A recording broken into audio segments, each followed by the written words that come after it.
Good evening, everyone. The League of Women Voters of Pocatello welcomes you to this forum featuring the candidates running for the legislative positions in District 28 and 29 for the state legislature. The League of Women Voters is a nonpartisan organization which seeks to promote the informed and active participation of citizens in government.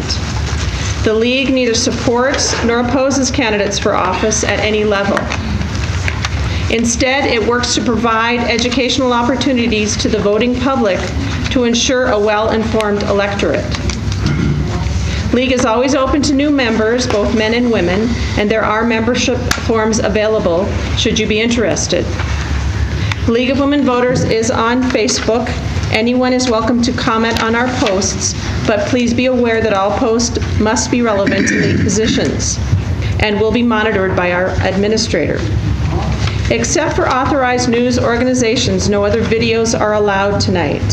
So please not only silence your phones, but do not video any part of the forum. Our National League of Women Voters procedures require that we inform you that no part of a League of Women Voters of Pocatello-sponsored video production may be used in advertising or in any way to promote a candidate or issue, nor can it be used in any format other than its entirety. Tonight's forum is being aired live on Pocatello Community Media Channel 56 and being streamed live. It will also be available after the event on YouTube. Our moderator tonight will be Margaret Gagno, who will introduce the panel and describe the format for tonight's forum. Thank you. Thank you all for being here. We're excited to have you with us this evening to hear from the candidates for the 5 contested Idaho legislative races in Districts 28 and 29. Position B in District 28 is uncontested, and so they will not be represented, or that candidate won't be here this evening. The first 45 minutes we'll talk with candidates from District 28, and then at 1:45 we'll switch over and move to 29. The reason why we're giving them a little extra time is because they have an additional 3 candidates in that district, so we want to make sure it's fair. The process is that each candidate will introduce themselves, their qualifications, and their goals for the office they're running for. And then the rest of the time, the questions will come from you in the audience. If you have a question, raise your hand. Someone will bring you a card. You can write out your question there. We may combine questions if we get several on the same issue, or if we need to do some clarification. And then the League of Women Voters Voter Services Committee has also prepared some in the instance that we wouldn't get enough questions from the audience. Every candidate will have 1.5 minutes to respond. That's longer than we have given in the past because we've eliminated the rebuttal period. If a candidate wishes to make a rebuttal, they can start their next response period with that, or they can save it for the very end. We've also increased the concluding remarks time to 2 minutes. And that is in response to just kind of fairness and making sure that the information stays relevant and you don't keep hearing a rehash of the same issues. With that, we are going to begin introductions for the candidates in Legislative District 28. We'll start from my far right with the incumbent State Senator Jim Guthrie, who is a Republican running for the same seat. Thank you, Margaret. As Margaret said, I'm Jim Guthrie, running for the State Senate in Legislative District 28. And I want to thank the League of Women Voters for holding this forum. It's always kind of the centerpiece of the forums that we experience in election years, and I appreciate the way they allow us to develop and discuss issues that are important to this area and to Idaho. A little bit about my history. I've been a lifelong resident of Bannock County, mostly South Bannock County. And the common denominator for me is agriculture. I've been involved in agriculture my whole life, at least from the time I was 5 years old. And I've also been involved in construction most of my life. My work history includes working out to the Boise Cascade manufacturing plant when they had that out by the airport. I worked out of the Carpenters Union for a number of years. And I also worked at Ash Grove Cement for about 13 years. And then in 2000, I was elected to the County Commission and served a couple of terms there. And then I've been in the State Senate for 6 years, and prior to that, I served 2 years in the House of Representatives. My employment background is kind of diversified. I've been the employee, I've been the employer, I've been a union member, in fact, a union president, I've worked non-union, I've been self-employed, and I've been unemployed. So I've seen the employment sector from a lot of different perspectives and have a good grasp, I think, of what people, their challenges are with jobs and with work. I'm fortunate because I developed a strong work ethic from my parents, and they taught me a strong work ethic. I'm also fortunate my 3 kids and 8 grandkids live close. And again, my service includes 5 years in the county, 6 years in the county, 5 years on the school board, and 8 years in the legislature. I've served on a lot of different boards. I'm about out of time when I get into the issues, but they are certainly education, healthcare, corrections, water, and the economy. Again, great to be here. Thank you. Thank you. And next is his challenger, Democrat Mike Saville. Seville. Like the Cadillac, but I spelled it wrong. Right? Margaret, I'd like to thank the League of Women Voters for hosting this forum. This is my second. My name's Mike Seville, born and raised here in Idaho, in Pocatello. I lived on Johnson with my grandmother, on a farm in Grace with my foster parents. I joined my dad, who was a career U.S. Air Force, at age 10 and moved to Illinois. He married a farmer's daughter, and then to Augusta, Georgia, then to the Panama Canal Zone. I graduated from high school in Panama, joined the U.S. Air Force. After training, I was stationed in Spangdahlem, Germany for 3 years. Besides my electronics tech job, I worked part-time on weekends at an Armed Forces television station for 2 years. After discharge, I returned to Pocatello, was hired by IBM, and married Rochelle Clark, have 3 kids, 4 grandkids, and 2 great-grandkids. We've been married 50 years this year. I was a field engineer fixing data processing IBM machines in southeast Idaho. Some of my accounts were FMC, Simplots, ISU, UPRR, Garrett's, Freight, Farm Bureau, and Farmers Insurance. After 10 years, IBM asked me to be a manager that required to move to Rochester, Minnesota at an IBM plant, and then transferred to Los Angeles as an IBM field manager with responsibilities to such accounts as Lockheed, Universal City, and others. After 7 years, IBM transferred our family to Salt Lake City and retired after a 32-year career. I was hired by Thrivent Financial for Lutherans, a nonprofit to provide financial services to about 1,000 clients over 13 years. I learned a lot about money and investments. Rochelle and I built a home in McCammon starting in 2007 and retired in 2013. I've been a volunteer in community service organization since the 70s, starting with the Junior Chamber of Commerce here in Pocatello, and lastly as a national vice president. I have a Bachelor of Science degree, paid half by IBM, half by me, and I have no debt. We've toured 16 countries, including Europe, Pacific, and Asian countries in recent years. I was asked to run for the Idaho Senate by a legislator, and I accepted the challenge.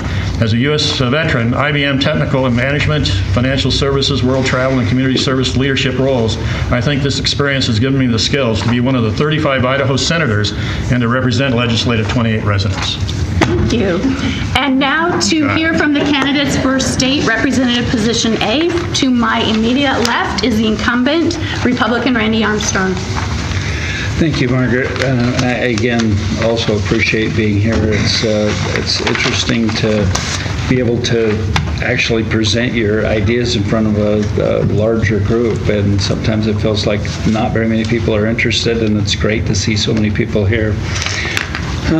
My background is I was born in Pocatello, right across the street at the St. Anthony Hospital, and grew up here in Pocatello. I went to Pocatello High School, graduated from Marsh Valley High School, and then I went to ISU and graduated from ISU, and went to work for an international investment company, and for my whole career, for 40 years, I was managing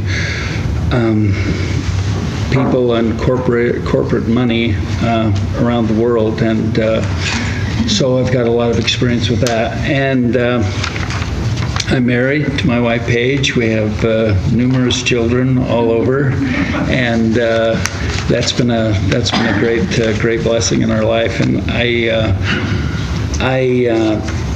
am in the legislature right now. I'm on three specific committees: State Affairs, Business, and Agriculture.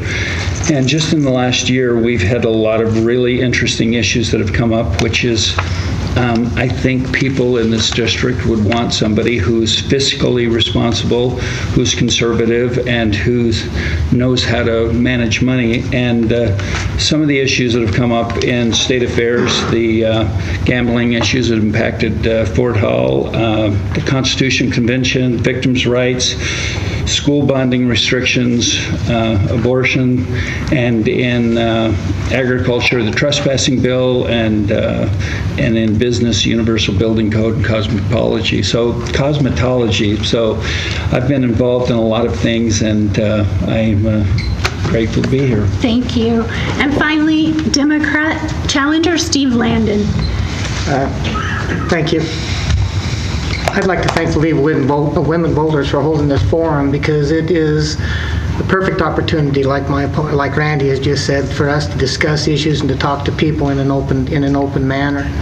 And I think that's very important, because what we're going to do as legislators is represent everybody in the room, not necessarily a party by choice or an ideal by choice, but the people that are attending this forum and who are going to elect the people that are going to represent them in the legislature. My name is Steve Landon. I was born and raised in Idaho. I've lived in the Pocatello, Chubbuck area all my life. My wife Pam and I have 4 daughters and a son. All 4 children were educated in public schools in the Pocatello, Chubbuck, in the Boise, Pocatello, Chubbuck areas. And we also have all 4 daughters have extended education either at ISU or other colleges around the state. So we understand education, and we understand the challenges of education, and also the fact that my wife achieved a degree in her 50s, at her job. We understand how it is to work, to raise a family, to educate kids, and to continue to educate yourselves. So education is a high priority for us. I have a lot of experience. I had a 43-year career at the J.R. Simplot Company, where I was the president of the union out there for 20 years, and I served in many international positions with several different international unions over my career, ending as the president of the Western States region, representing 11 Western states and over 50,000 members. Great statements once said, named Paul Wellstone once said, "When we all do better, we all do better." That is my goal, to get elected to serve the people of the state of Idaho, so that in the end, we will all do better. Thank you. Thank you all. We will begin now with minute-and-a-half responses. We alternate who goes first, so everyone has kind of equal footing. And so the very first question comes from the audience. It will go to Mike Seville. And it is, what is your top priority that would benefit the largest percentage of Bannock County residents? That's easy. It's education funding. One of the things, when I was asked to run, I noticed that children across the way were getting off the bus at 4:45 and then getting on the bus at 6:45 in the morning, going to school 4 days a week. And then the parents were having to pay $2,000 a year for daycare on Fridays, and I couldn't figure out why. But the point is I looked at all that. Because of IBM, I'm a kind of an analytic kind of guy. You could call me a nerd back when, but I do analyze, and I worked in financial services, and I use that skill to really try to understand things. And so really it's education, I think, primarily is trying to get more money, or at least convincing the other 34 senators that we need to fund education. It has to do with jobs, it has to do with wages. Everything is key to the education, how much money is spent and that sort of thing. So I'll cover some of that in my closing remarks, but that's really where I think needs to be a lot of help. And then there's other things too, like a lot of the power of the cities have been taken away, and now is Boise. There's just a lot of things. I've met, I'd say, hundreds of people, and they've given me information, and and one of the nice things when you meet people is they point you in a direction, and that's where I go. And there's just a lot of issues here that I do not agree with, and I think I can make a difference in turning some of that around, given the fact that I've got the skills, I think, to make it happen. Thank you. Mr. Armstrong? I think the number one issue, I agree, the thing that would impact Bannock County as much as anything is education funding, and I think that the legislature has been on track doing that. We're like 6th in the nation in increasing funding in education right now, and so we need to continue on in that. We can't let that slide. We need to continue to work on the career ladder and all of those things that impact education. But the second issue that will come up this next session that's going to be really vital and important to everyone, and that is expansion of Medicaid. And that's going to be probably the number one issue in the legislature in the this next session. And I think that it's important that we have somebody who's compassionate but also understands this fiscal problem that expanding Medicaid as much as they are is going to begin to fall on the finances of the state of Idaho. It's going to be a very difficult issue. And so those two things, I think, are going to impact the citizens of Bannock County more than anything else. Thank you. Mr. Langdon? I hate to agree with everybody, but I think that education absolutely is the number one issue as far as the whole state is concerned.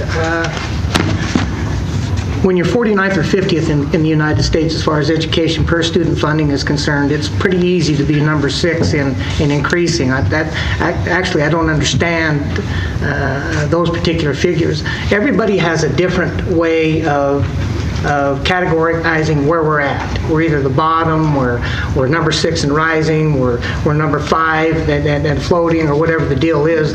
The issue is that we're just not putting enough money into education to fund it in the way that I believe the Constitution says that we have to fund it as a legislature.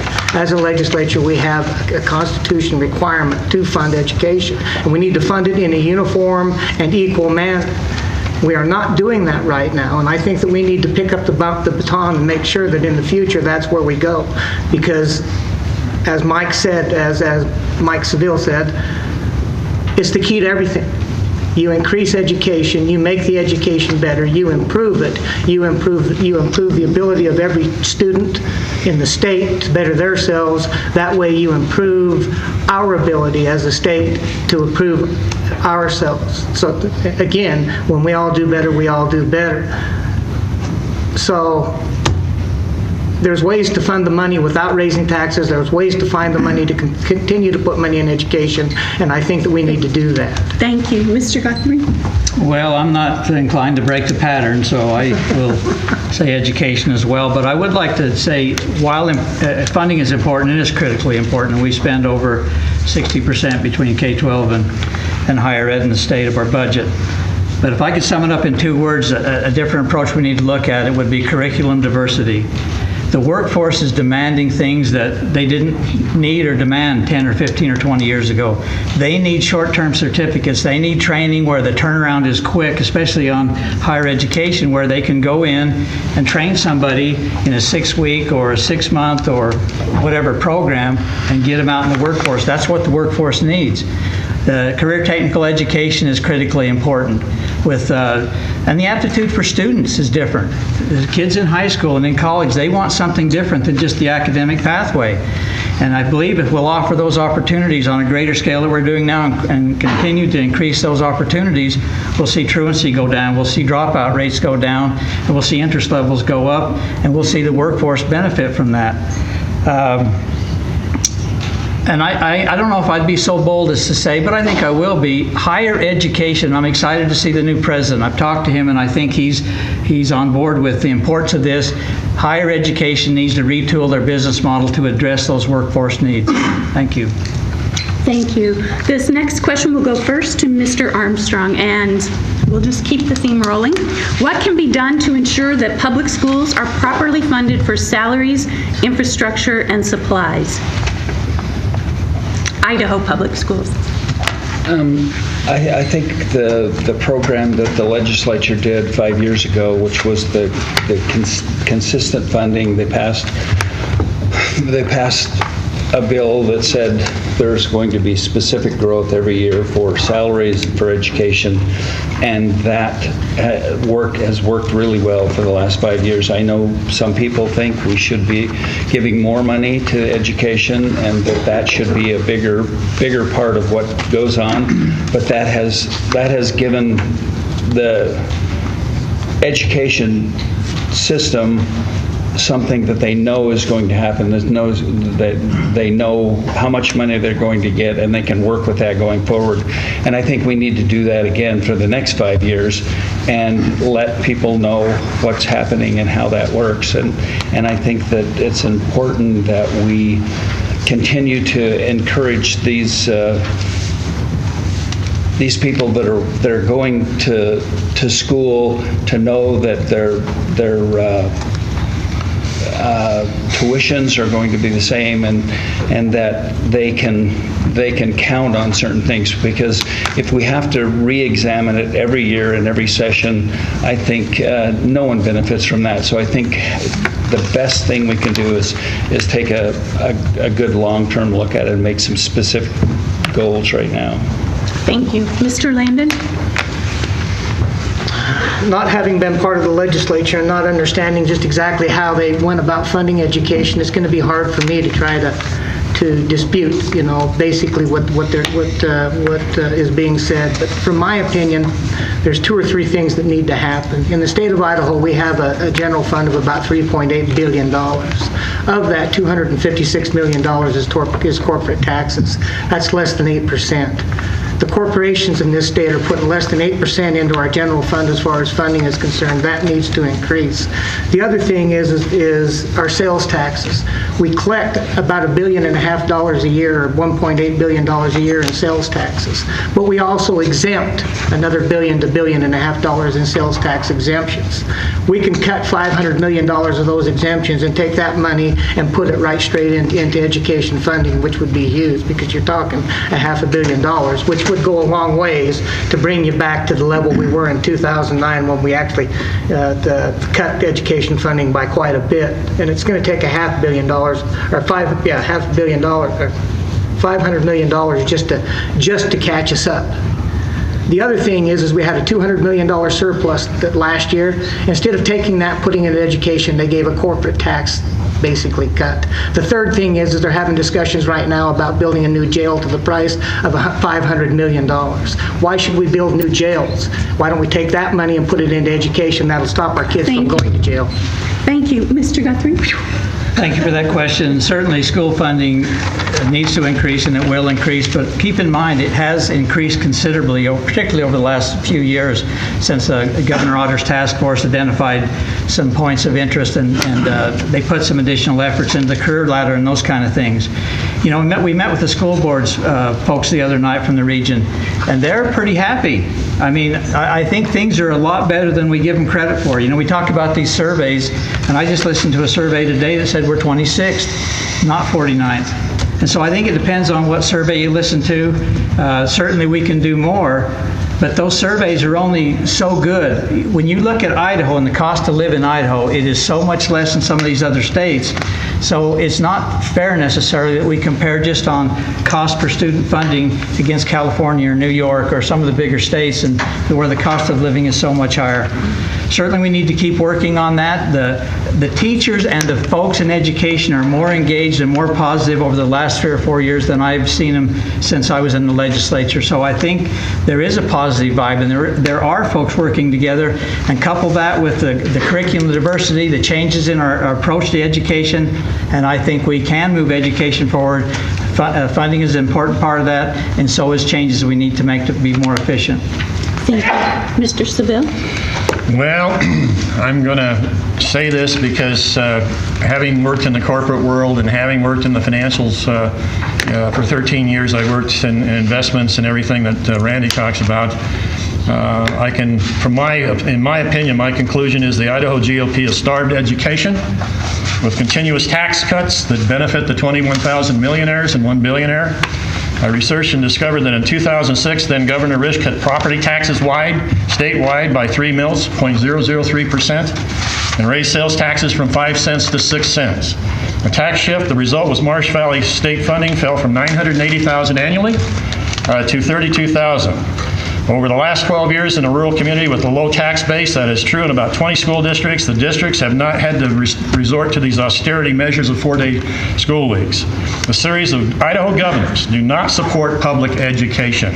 They've even, Otter has even said that he wants to go private. And the 49th ranking nationally of per pupil spending speaks louder than any speech that a governor gives. And I'll give you an example, and I hope I've got enough time. I'll close with a 4th grader in Marsh Valley when I was down at the booth down there. I asked him, I said, how do you like school? He says, I don't.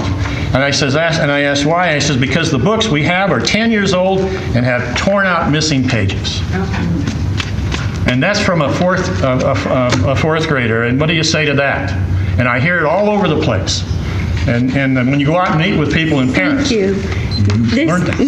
This next question will go first to Mr. Landon, and it is, what would be the best way to broaden access to health coverage for rural Idahoans?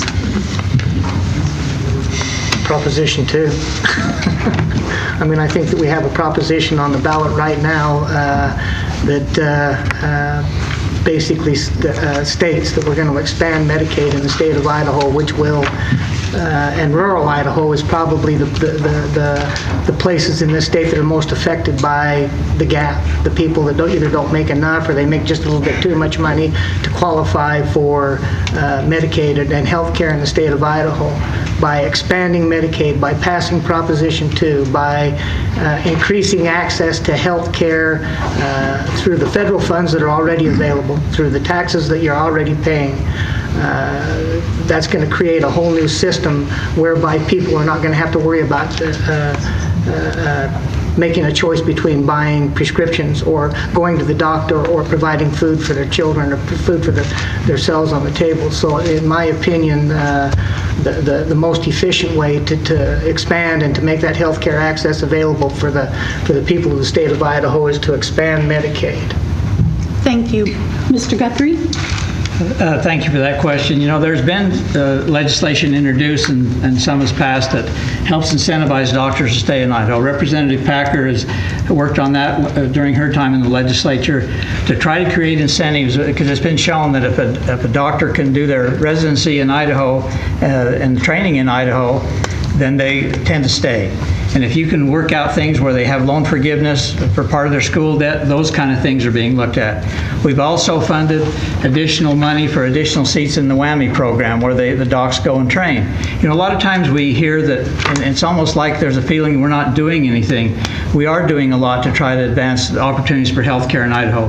The new medical school in the Boise Valley is another example where they're trying to bring a public-private relationship in to do additional training for doctors. So there's a lot going on. Certainly the Medicaid issue, I suspect, will come up in a subsequent question, and that's something that has to be addressed. The gap population is something that has been kind of shoved to the back burner, and we can talk about that in a little more detail later. It's an important issue. Healthcare is killing us. It's 17 or 18% of our GDP. In other countries around the world, it's below 10. We do have to find a solution, and it's not an easy one to find. Thank you. Mr. Seville? I've traveled to 16 countries, 28 countries around the world. They all have universal health care. They have nobody that goes through bankruptcies for medical bills. 33 states have expanded Medicaid, Proposition 2. They've taken the millions and billions of dollars to help low-income people. And a lot of people don't understand it. It's just it's a tax credit is what it is, so they can afford health insurance. It's wrong that Idaho, since 2014, has not implemented that program. They've turned down the money. There was a session up at a doctor's house, and one of the governor candidates that turned out to be one of the congressional candidates said, when we repeal Obamacare, we're going to make money. Okay? Let me say that again. When we repeal Obamacare, this is a guy running for Congress. He said, we're going to make money. Okay? You look at some of the things, the junk insurance, I call it sniffle and sneeze insurance. This Medicaid expansion will allow people to buy regular insurance. It's going to cover the $13,000 a day emergency room fees and other expenses. It is not good. The little Brad Little and Otter insurance that they recommended, they were trying to push through was junk insurance and put you into the risk of bankruptcy. So there's no reason not to take this money. There's 33 other states, including GOP-controlled states, took the money, and Idaho refuses. It's wrong. Thank you. Sorry. Mr. Armstrong?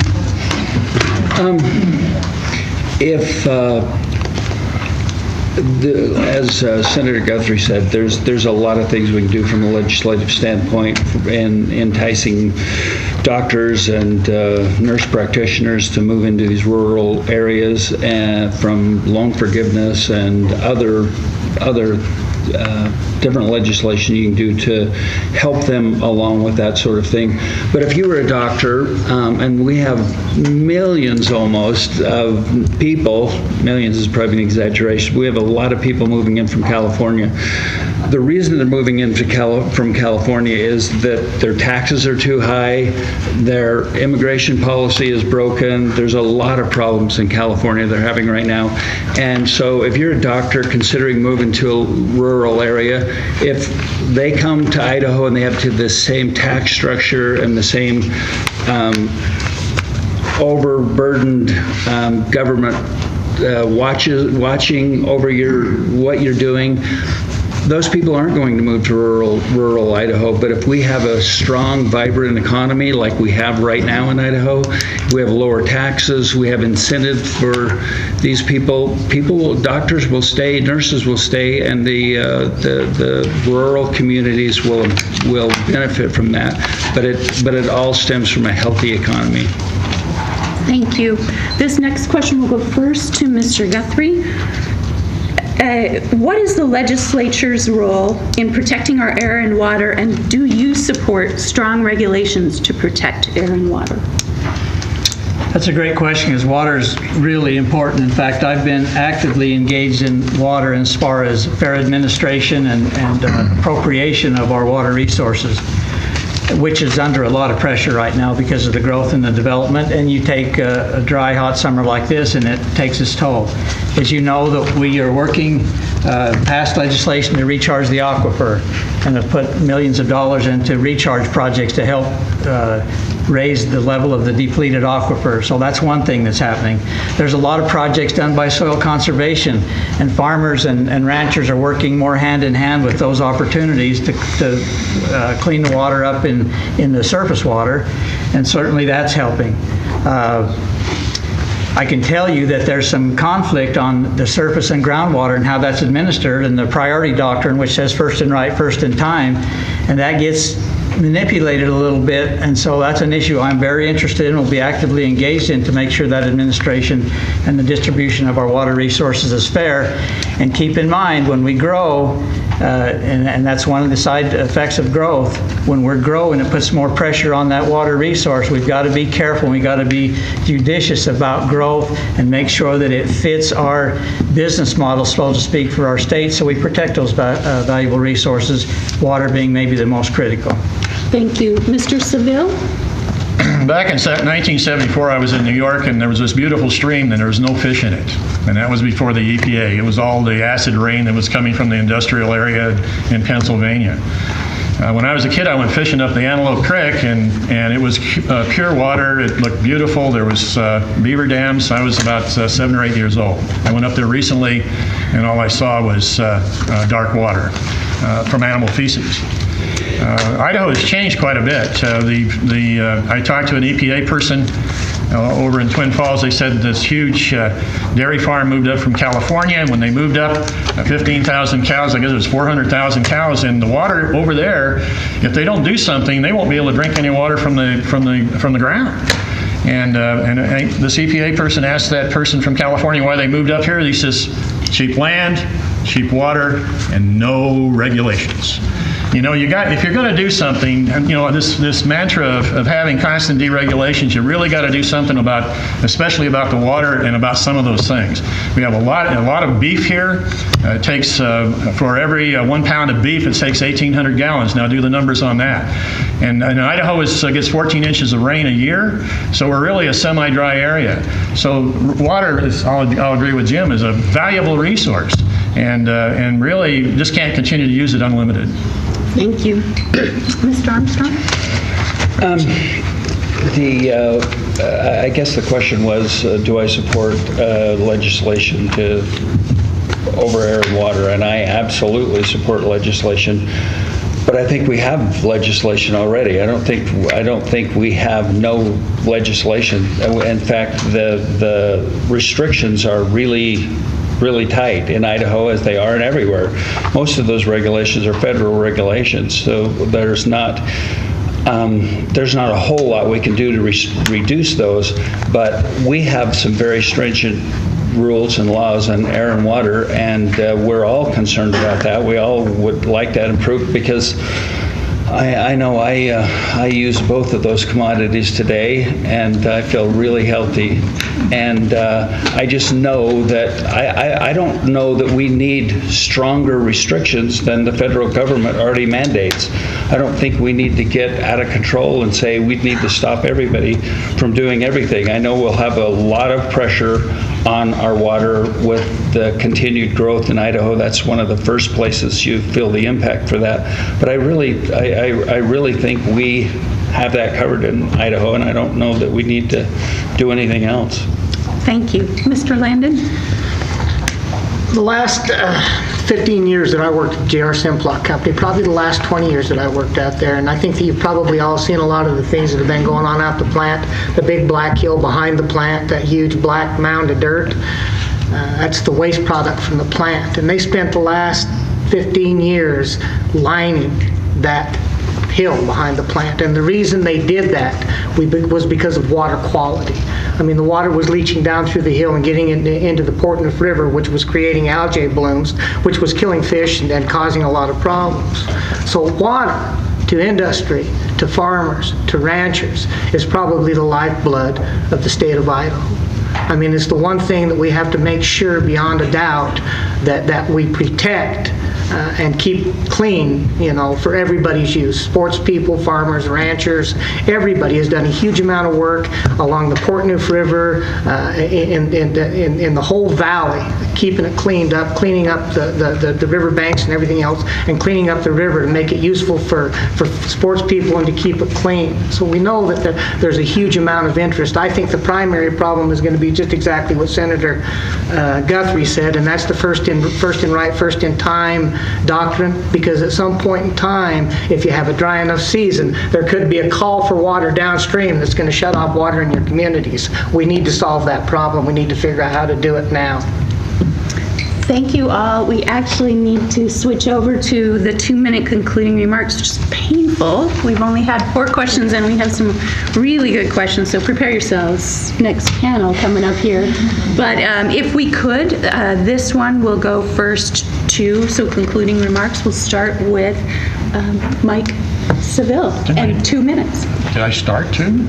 No, Mr. Guthrie did. Oh, okay. Well, you did introductions. Oh, okay. Indeed. By the way, I'm just going to use part of this. I lost a cousin because he didn't have Medicaid.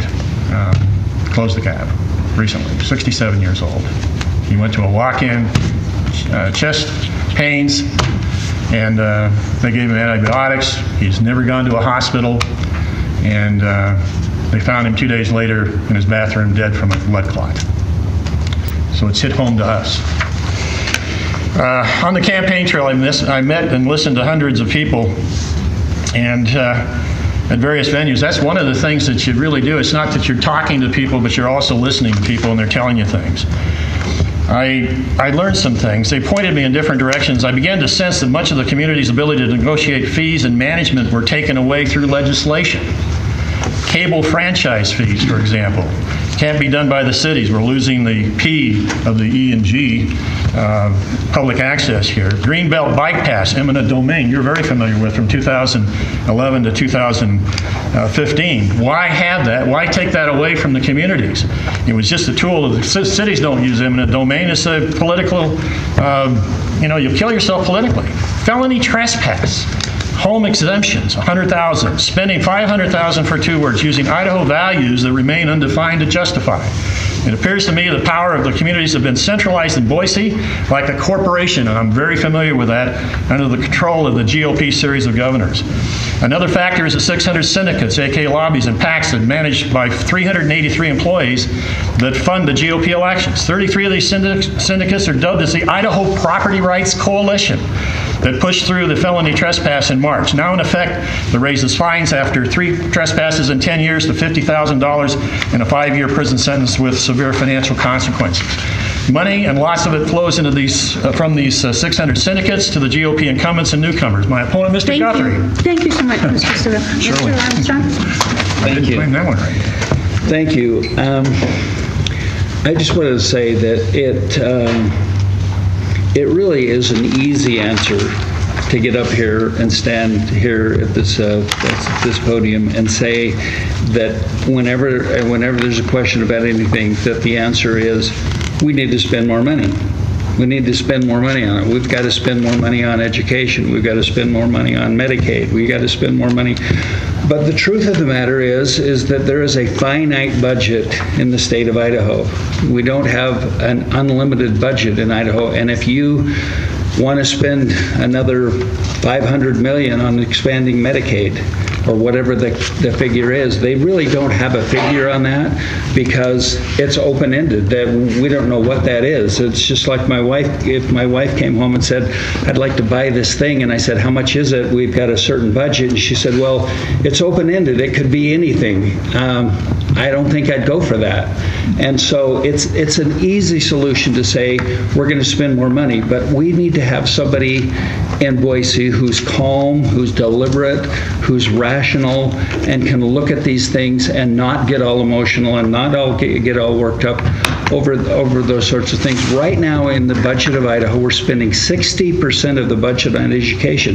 How much more can we spend? Should we spend 80% and cut into roads and prisons and highway patrol, everything else we do?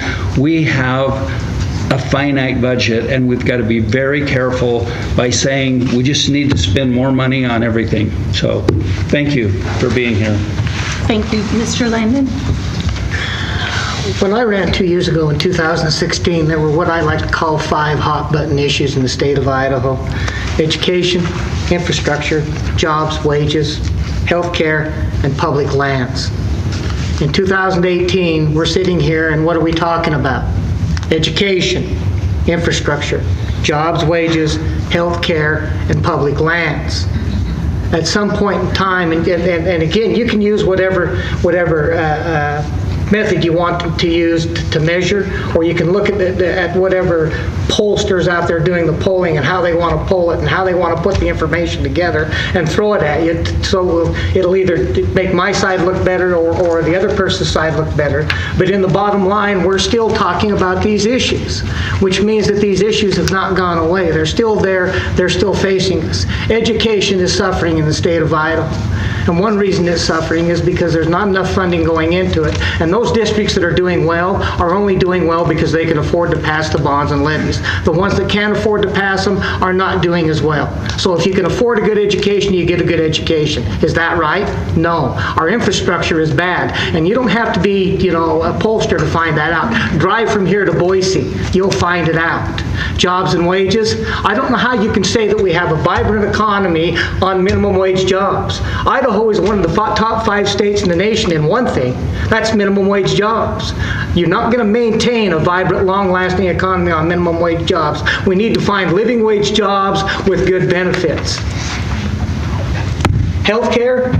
Just like we've said, 6 years we've been looking at healthcare. 6 years. We could have tried this 6 years ago and found out whether it worked or not, but we didn't. We're going to do it this time because the people are going to force us to do it. And the last thing is public lands. Public lands are vital to every person that lives in this room. Every one of us uses them, enjoys them, and we're going to continue to do that, and I'll fight for that with my last breath.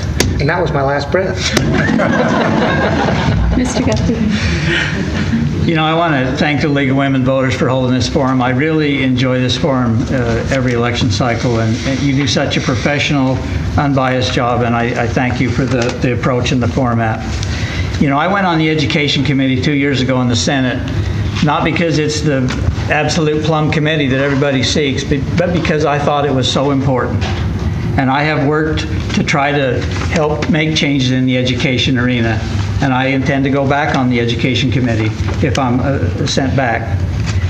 But on top of that, I have been on the Ag Committee, the Commerce Committee, which I'm Vice Chairman of. Over the course of my time in the legislature, I've served on the Business Committee, the State Affairs Committee, Local Government and Tax Committee, on the Appropriations Committee. So I have a very diversified feel for what goes on in the legislature, and I think that's experience that will serve me well going forward. You know, we talk about health care, and one thing to keep in mind, and I will support the will of the people, is that vote is taken. But it will take about $40 million to fund that. So when you take that, keep in mind that pressure is going to come from somewhere else to fund the $40 million. I'm not saying it's not important, but it is going to create another bucket that we have to put considerable money in. On top of that, I've served on the Portland Medical Center Board of Trustees for many years. I served on the Idaho County's Risk Management Plan for a number of years and the Government Employees Medical Plan. So I have a diversity of experience in the professional and the construction and ag worlds. And I'm just grateful for that experience I've had and enjoyed throughout my life. I think I listen to the people before I make a decision. I think I'm thoughtful in my approach. Again, my name is Jim Guthrie. I'm running for the Senate in District 28 and would very much appreciate your vote in November. Thank you for being here. Thank you all. We'll take 2 minutes for the District 29 candidates to come on up to the front, and let's thank these.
Get started in 1 minute. Let people have their seats, and we did one accommodation for hearing loss for one of the candidates. Usually we seat A to Z. We sat one race Z to A, and all 3 candidates were fine with that.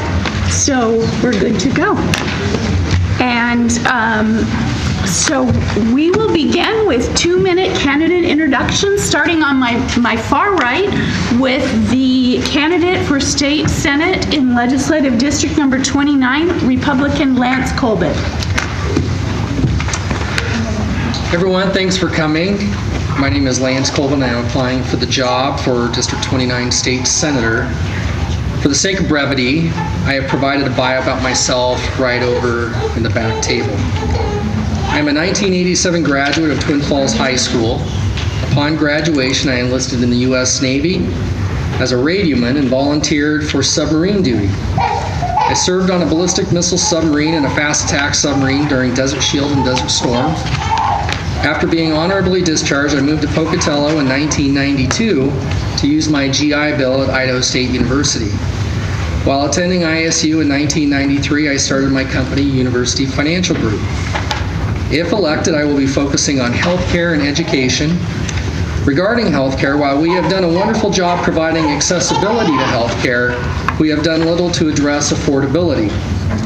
If we do not effectively deal with Medicaid and provide affordable solutions to our healthcare issues in Idaho, it will crowd out funding for education and other critical programs in Idaho. Regarding education, I commit to pursuing 1 credit in personal finance to graduate high school. I have a unique background to address healthcare. I've been a member of the National Association of Health Underwriters for 23 years. I am one of 8 licensed insurance producers in Idaho that have obtained the Patient Protection and Affordable Care Act certification by the National Association of Health Underwriters. I am a registered health underwriter, registered employee benefits consultant, and additionally I'm certified in Medicare, self-funding, and advanced self-funding from the same trade association. I have also served as the president of the Idaho Association of Insurance and Financial Advisors.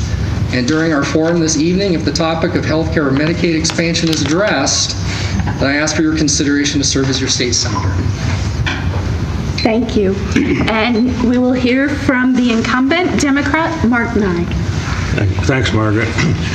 I'm asked if I'm related to Bill Nye, the science guy. And I'm Mark Nye, the Senate guy. I seek re-election to be your voice in Boise as your senator. My wife, Eva, and I believe in public service. As you know, Eva served here on the Pocatello City Council for over a dozen years. We've raised 4 children here and have 4 grandchildren. I attended Jefferson, Irving, and Pokie High, where I was student body president. I did well in school and was accepted at Harvard, where I played some football and baseball. I graduated from the U of I Law School in Moscow and came back to Pokie and was elected later as president of the Idaho State Bar Association by the lawyers and judges of the state of Idaho. I was Idaho's representative to the National American Bar Association and have served as a special Deputy Attorney General for the state. I'm one of the few legislators who went to law school and can actually read the law. I was very humbled 2 years ago to be listed as one of the 100 most influential Idahoans in our state, with now a population of nearly 1.7 million. I'm a member of the powerful Joint Finance Committee, JFAC, and can report that in the last 2 years, ISU has received the highest percentage increase in funding in the last 2 sessions. I also serve as a senator on the commission that oversees and works with the INL involving nuclear energy. On that committee is the Attorney General and the Lieutenant Governor. So in conclusion, I'm Mark Nye, your Senate guy, and I seek your vote for re-election, and I approve this message. Thank you. Now we will hear from Chris Abernathy, who is the Democratic candidate for state representative in position A. Thank you, and thanks the Women Leading Voters for having us here. My name is Chris Abernathy, and I'm running for the Legislative House seat 29A. I was born and raised here in Pocatello, and I've seen the challenges of our great state faces for over 23 years. I've served my brothers and sisters in the IBW, union. My father was a teamster. My uncle had a electrical contract business for over 40 years. So after working and serving the community all my life, I've decided to run for the House because I believe I have what it takes to honestly represent Idahoans. My brother has been a teacher for over 25 years. He has opportunities to teach in other states, but has chosen to dedicate over a higher salary here in Idaho. So, unlike my brother, we lose too many great teachers because of our state does not properly support education. Education is the key to long-term prosperity, and unfortunately, Idaho is currently ranks among the bottom in the nation in education. In order for Idaho to give our children an opportunities they deserve, we have to invest more in our schools. Our schools need more funding in the classroom and supplies. So wages in Idaho are among the lowest in our country. Our minimum wage, $7.25 an hour, is simply not a living wage. Raising the minimum wage will not increase unemployment or be harmful to business, as many argue. In fact, higher wages mean less debt, more spending, which will help businesses, small and large, and will help grow the economy as a whole. So, in raising the minimum wage, empowering unions will go a long way towards improving quality of life for Idaho families. So, and I'm very new at this, so it's kind of all very new, so bear with me. But yeah, vote for me. Thank you, Mr. Abernathy. And next we will hear from Dustin Whitney Manwaring, who is the Republican candidate and also the incumbent for this seat. Thank you, Margaret, and thank you to the League of Women Voters for having me, and thank you to all of you for being here tonight. I appreciate you coming out and listening to each of us and the issues that we hopefully have a good chance to discuss tonight. For those that don't know my background, I was born here in Pocatello but raised in Blackfoot. I returned to Idaho after graduating from the University of Utah, and then I went out to law school at Drake University in Des Moines, Iowa. I came back to Idaho and started my law practice 8 years ago. And I'm a business attorney. I work mostly with proprietors, small businesses, startups, and I help them grow and succeed. But I also help them pass on. It's been fun because as I practiced over those last years and helped those businesses grow, I've also helped them start to do some business estate planning and personal estate planning and help them pass those businesses off to the next generation. And that's been a real pleasure for me the last few years to watch my practice develop that way. In 2016, which was our last election year for some of us up here, I also got married. I married my wife Whitney that year. It was a busy year, and we've been off and running since. About 3 months ago, we had our first baby, and he's right out here because I think he was a little fussy. But being married and having a child has given me a new perspective. It's kind of renewed my commitment. It's renewed my commitment to work hard for families in Idaho, particularly here in Pocatello. I think the number one objective is to make sure we have a safe and prosperous place to live and raise a family. I've had incredible mentors in the Idaho legislature in my first 2 years, particularly from our county. I would be remiss if I didn't recognize Kelly Packer as an outgoing legislator and say thank you. I saw Ken Andrus in the audience too. He's been a good friend. I didn't get to serve with him, but he's been a good friend. And I appreciate them. I look forward to our discussion tonight, and I'll do my best to answer all your questions. Thank you. And that reminds me to give a shout out to Jane Struble, who is the mother of League of Women Voters. Jane, thank you for being here tonight. Thank you. It's lovely to see you. And for the final race this evening, you'll hear from 3 candidates for the representative position B. First, the incumbent Democrat Elaine Smith. Thank you. And good evening. I'm glad that you are here. And for those who are watching on TV, I hope it will be educational on getting acquainted with all of us candidates.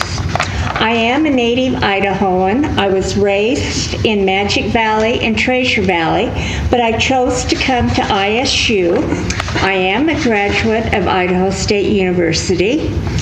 Also a very active community volunteer for many decades. that I am married and mother of 3 grown children and grandmother of 6, and majority of the grandkids are 5th generation Idahoans.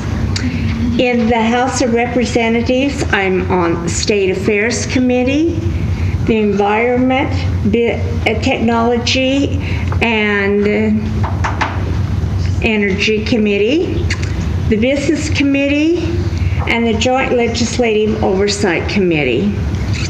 That I am running again for another term representing District 29B, and I appreciate your vote, and thank you for being here. Our second candidate in this race is Idaho Lorax, and he is the Libertarian candidate. Let me correct that at first. I am green and free. I am very active in the Green Party, the Democratic Socialists, and the Green Libertarians. Yes, and welcome to Radioactive City, Pocatello. Let me tell you a little bit about our area and the people in it. Okay, our solution has been, the thousands of people I work with, is to have the university save us, but they have to save themselves. The university here is known as Uranium University.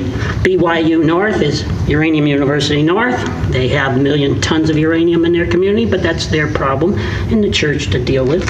I work with the Downwinders. I work with a lot of people around the country, St. Louis, especially Ohio, things like that. And what do I do to help save lives? Give people initiatives, programs, projects in which they can get people's attention to educate people. And why? Because I'm an educator. Been a lifelong educator. First taught when I was in junior high in teaching classes. Been to all kinds of universities all around the country, taught all around the country, specialist, and as a community active environmentalist, that's usually what I'm brought into, no matter what the situation in whatever country I'm into. And I'm a reporter, and I'm worth all these people and more in the Idaho legislature because I am all those things: the educator, the reporter, the documentary person, the scientist, all of that. And that's why, well, as they say, having an Idaho Lorax in the state legislature would change the whole state. So anyways, that's up to you. Otherwise, welcome to Radioactive City, the Uranium University stuff. I hope you can help them flip it around, because if they become the leaders, they can save themselves, and Uranium University becomes a positive turn. Don't want you to think it's all negative publicity. Thank you. And our third and final candidate introduction for this evening, the Republican candidate for position B, Kevin James Brown. Thank you. Thank you very much, Margaret.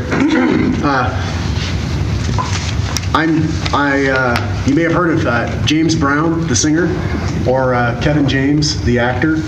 I'm related to none of them. I want to tell you a little bit about myself, since I'm new on the scene. So here's my story. It kind of goes like this. I was born in Utah, raised in Washington State. I moved to Idaho in 2002, where I attended college at BYU, Idaho. I've been living in Idaho ever since that time. So it's been 16 years now that I lived in Idaho. After I graduated with a Bachelor's of Science in University Studies, I majored in Marriage and Family Studies, and I clustered in communications, interpersonal communications and psychology. I graduated in 2008, and at that time it was hard to get jobs, and I realized that I wasn't going to get paid very much being a counselor, and I'd have a lot more schooling to go to, a lot more money to put in the hole. So I decided to start working for Costco Wholesale, and it wasn't 6 months after that time that they announced that they put in a Costco Wholesale in Pocatello, and I asked my manager and said, hey, I'd really like to live in that area. I'm dating a girl up in Rexburg, and that girl's now my lovely wife, Shallon. We have, I'm a father to 3 children, and we are very happy living here in Idaho. It's become my home. I've now lived here longer than anywhere else. I became a political activist in 2010. Have been involved in the Republican Party since that time, and looking forward to more time for you to get to know me. Thank you. Thank you all. We'll begin the 1.5 minute responses to questions with Senator Nye, and take turns alternating who goes first after that. This first question is regarding taxes. Idaho has seen an increase in revenue. The legislature has focused on tax cuts instead of applying the revenue to state needs such as education, health, etc. Do you support this trend? Why or why not? Margaret, I asked the Tax Commission how our taxes compared to the average, how much more we would be paying in Idaho if we just were average. And this is adjusted for the cost of living. And the answer back was, for us to meet the average, our taxes would go up by $702 million. Now, that sounds like a lot, but there are 1 million taxpayers, basically, or tax returns. So that's $700 per taxpayer. Last session, we got the, I forgot to look at the timing. The Trump tax cut was actually a tax shift. Our taxes were going to go up. We cut that and then cut another 100 million more. I didn't support that much of a cut. I supported about half of that. And so our tax policy is in need of repair, and I am on the Local Government Tax Commission, so have some understanding with that and hope to make it better. Thank you. Mr. Abernathy? Well, as far as that goes, I believe that we can probably have more tax cuts, but as far as that goes, we can also think about raising taxes with people that have more of a higher income than your average working worker, you know. So that is something definitely to have a conversation about and see where that goes, you know, as far as looking at your percentages. So that's where I would lean towards. Thank you. Mr. Manwaring? Representative Manwaring? Thank you. So I'll first take a little bit of issue with that question, saying that we have a trend in increasing revenue and tax cuts. There has been a trend in increasing revenue in the state. I mean, we had the biggest recession in 08 and 09, and we've had the longest recovery since. And so we've been having good times in Idaho since then, but I'm not sure it's a trend in cutting taxes. I think there was a lot of years in trying to cut taxes, and this last session was the first that we really took a big swoop at doing that in the last several years. But I think it was time. I think it was overdue to return some of that money to the people. And I think we're still waiting to see the effect of that. The last 2 months of revenue in the state have actually dipped down below what the projections were. But one of the interesting things is the corporate income tax receipts are more than double than what they were by August of last year.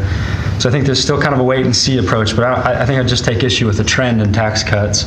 We have to be cautious to not cut taxes too much, but we also as a state shouldn't have a policy of having a savings account that's too much. I think we have to have a solid rainy day fund, but returning that money to the people is our duty. Thank you. Representative Smith? Thank you. Well, there were two tax cuts this past legislative session. One I voted against and one I voted for. So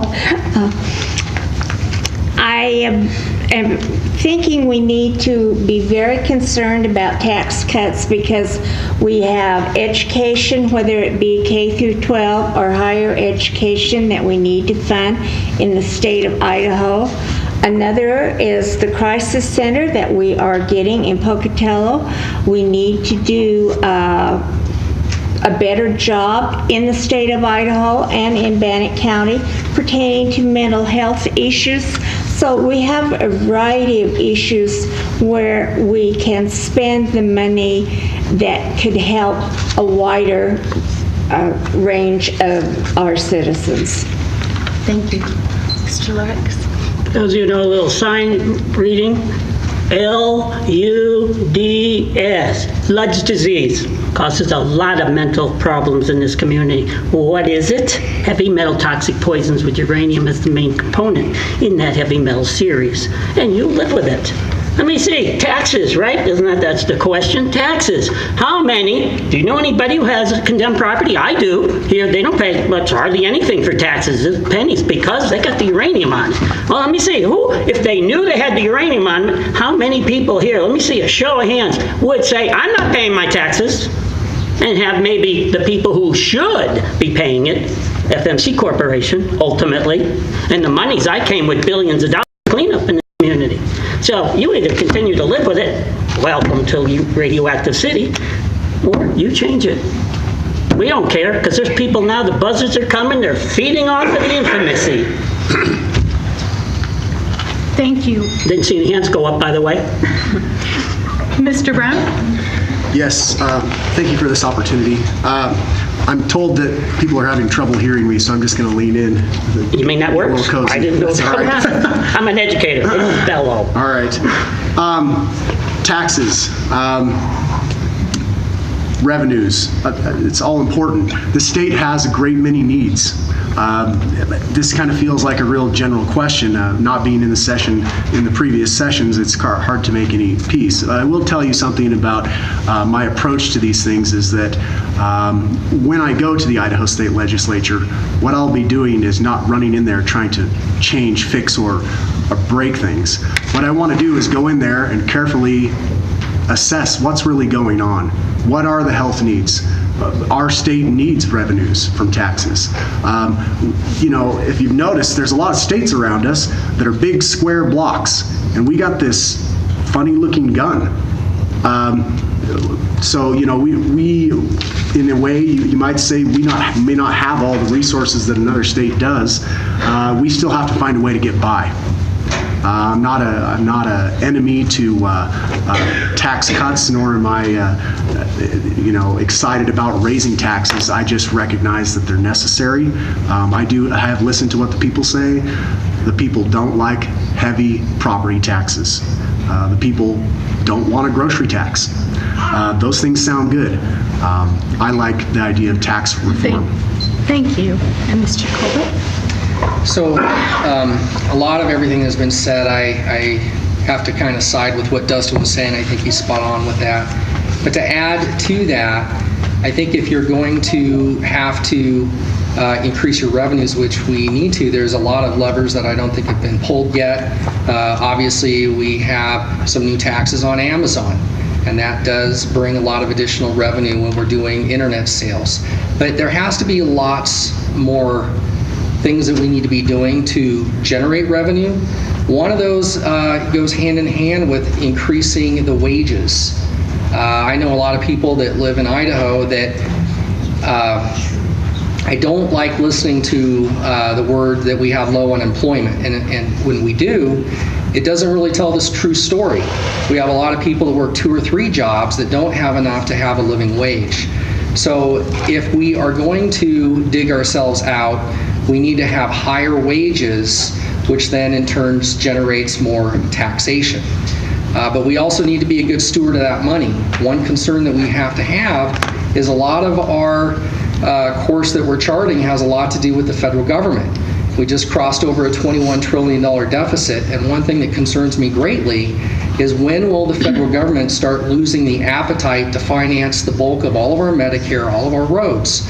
So we do need to have a good, strong rainy day fund and be prepared for that in the future. Thank you. This next question will go first to Mr. Abernathy. And it is, in the next 10 years, the balance of the baby boomers will have retired. What do you anticipate the need of these folks will be, and what preparations do you feel will need to be done? Well, as you know, that the federal government has been trying to cut Social Security for 2019. And a lot of the baby boomers have had to really, call their senators, their congressmen, to tell them no, to fully fund it for this next year. Now, that is definitely going to have to be one of the main factors to be looking at, so that they are covered and they have money and also with your, with your health insurance. Thank you. Mr. Manwaring? So this is something that I've thought a lot about, and there's basically three main things. It's going to be healthcare, it's going to be jobs, and it's going to be affordable housing. And it applies to all the population, but in particular the elderly. A lot of people that are turning 65 or retiring from their jobs, they're still looking for other part-time employment or for work. And what I've heard is they're having a hard time finding those jobs. So I think one thing we can do, the second part of that question was things we can do to prepare. Obviously, we can prepare, we can build more affordable housing. Some of that's going on already in Pocatello. We can lower the cost of healthcare. But jobs in particular, I think we need to pay attention to this age group and the retiring population and make sure that we're having job training and skills that they can learn so they can be employed. Thank you. Ms. Smith? Thank you. Well, the need of baby boomers. Well, I will admit I am a baby boomer. So I would say we want to stay healthy. In fact, last month I had my knee replaced. We do need Medicare to help us. They need health insurance, baby boomers will. And we will need to have more programs to where more of our citizens are active and staying healthy. And something else is not to have big increases on property taxes. So that's what I see for the need of baby boomers coming up. Thank you. Mr. Lawrence? Oh, welcome to Radioactive City. Wake me up and wake you up too. Because baby boomers, they're the people who cause a lot of the problems. And nobody mentions anything of not the ones that don't get a job, but how about all the ones that died of cancer and all the rare cancers and a lot of the stuff that's not even in statistics because they go to Utah and the doctors down there say, what is going on up here? You know, come on, get a life. I bet every one of you knows somebody with cancer or died of cancer because this is cancer paradise. We got medical facilities here. When you go down through the empty storefronts in Yellowstone, which I did when I was talking to banks and stuff, you know, there it is, empty, except for a lot of medical things. They make little medical things. They'll exploit the heck out of it. Like I said, the buzzards are here. What do you want to do about them? Do you know how to catch them? I know how to catch them. Worst people in the world list, and they're going to be people keep going up there. And this world knows this is an interconnected universe now. You know, we even talk things in space. So anyways, Radioactive City, that's your choice. You want to keep it that way? Fukushima, Chernobyl, those are all names of this area that are known around the country. And so, you know, it's your choice. Wake up, grow up, get a life, care about your children, because that's part of what made this community infamous worldwide with uranium on the communities or on the schools, powdered form, and it's been there and nobody does anything and not even when you tell anybody. So thank you. Mr. Brown? Yes, thank you.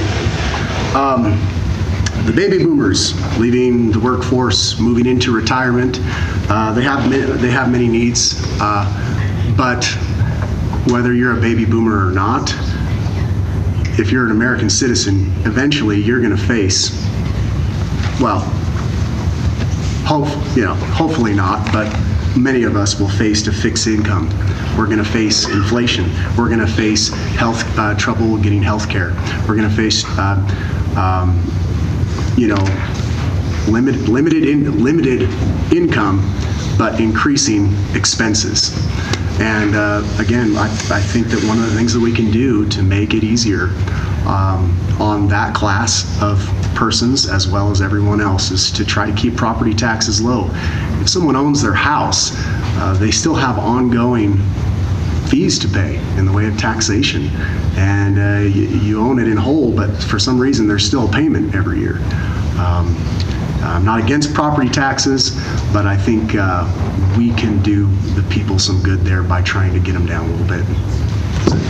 Thank you. Mr. Colbert? So, the boomers. I had an interesting discussion today with a boomer that was just decided to retire early. And during the conversation, we were on the Your Health Idaho Exchange, and I said, well, we got 2 options here. And he goes, well, we travel a lot. And I go, well, that's not going to matter, but we still got to get the health insurance. And it was $1,150 a month for just a married couple. So as we talk about what are the needs of the boomers, well, if you take all of the expenditures that a boomer is going to have, healthcare will be at the top. This is just a married couple is going to be spending $13,000 a year for healthcare, and it's projected to consume by the year 2026 over 20% of our entire nation's gross domestic product. So again, healthcare will be number 1, obviously. Property taxes, those things, yeah, they're on the list. But the fears, I think, of what most boomers are is, will these safety nets be there by the time I actually am in retirement, such as Medicare and Social Security? So we do need to be doing a lot more to educate our boomers to say, if you're going to make a plan, you got to be factoring, maybe Social Security isn't there, because it tends to be looking like it may not be. Thank you. Mr. Nye? Thanks, Margaret. The facts are that the last 5 years of life is where we run up the huge, huge bills for medicine or Medicare for our health.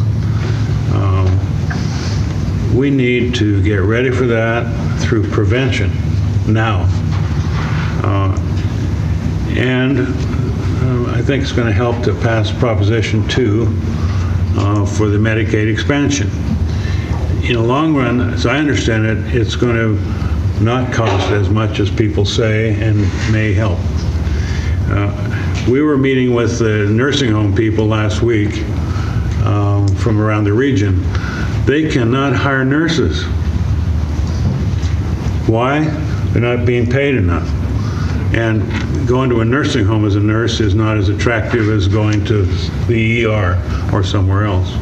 So we need to get the nurses and the healthcare people we need now to help in the long run for the coming aging of these young baby boomers. Thank you. This next question will go first to Mr. Manwaring. Do you support the right of workers to establish unions and to collect dues from those employees who enjoy benefits won by the union but who are not union members? So the development of unions in our country is interesting. They've served an incredible purpose for organizing labor and demanding rights and improving workplace quality in a lot of terms. But so I guess the question is, I think it was like a 3-part question. First was, do I support unions' right to organize? I do, but I don't think they should be required to. And then if you'll just repeat the last 2. Sure. And so, sorry. Do you support the right of workers to establish unions and to collect dues from those employees who enjoy benefits won by the union but who are not union members?